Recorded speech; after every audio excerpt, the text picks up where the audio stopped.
Right. So a couple things just to kind of ground us in World War One a little bit, and I'll move off of this guy. This is a segment from a poem by Wilfred Owen. He's a British poet who was also a soldier, and he wrote this poem called Dulce et Decorum. And in it, he talks about this troop of British soldiers heading home from battle. And on the way, they are attacked, and the enemy throws mustard gas into their ranks, and they're very quickly scrambling to get their gas masks on. And one of the guys doesn't get it on in time. And so they have to put him in this wheelbarrow, essentially, with other dead people. He's not dead yet, and carry him back to safety.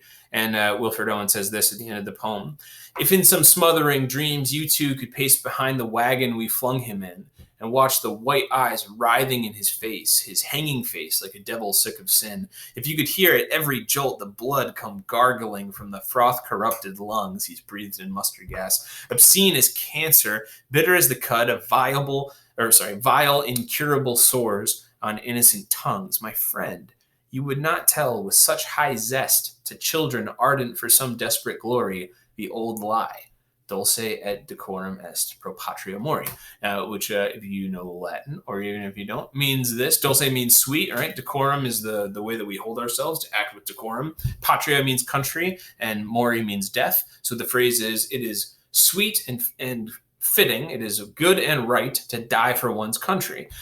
This is modernism. These guys came back from World War I, and they said, I thought I was fighting for my nation, but all I saw was a bunch of horribly disgusting dead bodies. I thought this was glorious and honorable and important, and I'm listening to this guy choke on his own breathing because he's inhaled mustard gas, and I'm thinking, like William Wordsworth back in that romantic era, what has man made of man?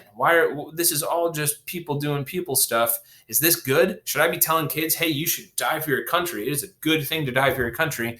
Owen says, when you see it, you'll see that it's not very good at all. Ernest Hemingway served time in World War I. This is from a novel of his, so it's not autobiographical, but he himself was in World War I on the Italian front as an ambulance driver. And he was bringing chocolate and cigarettes to the men on the front lines when their battalion was attacked. And he ended up getting strafed by a mortar shell.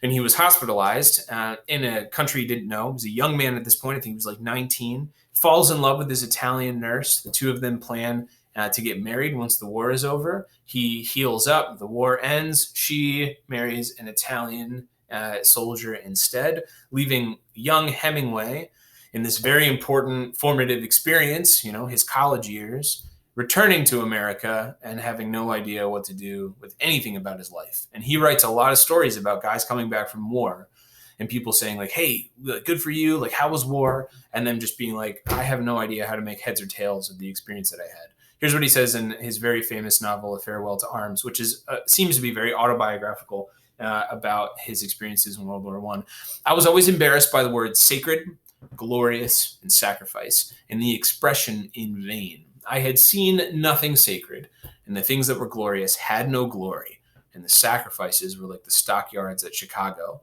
if nothing was done with the meat except to bury it.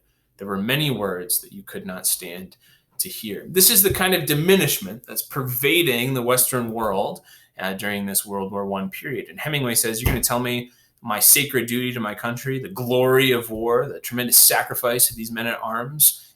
He's going to say, this is just like if you killed a bunch of cattle and you stacked them up and then you didn't even bury it, you just left it out to rot. And he says, that's the same example with war. That's what war is. There's nothing glorious or sacred or beautiful or instructive or noble about it.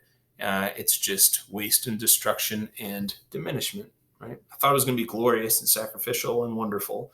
And I came out and I was like, I can't even stand to hear those words. I don't even know what those words mean anymore. Cheery stuff. And we're not quite done yet, as we will move in a second to a poem by William Butler Yeats.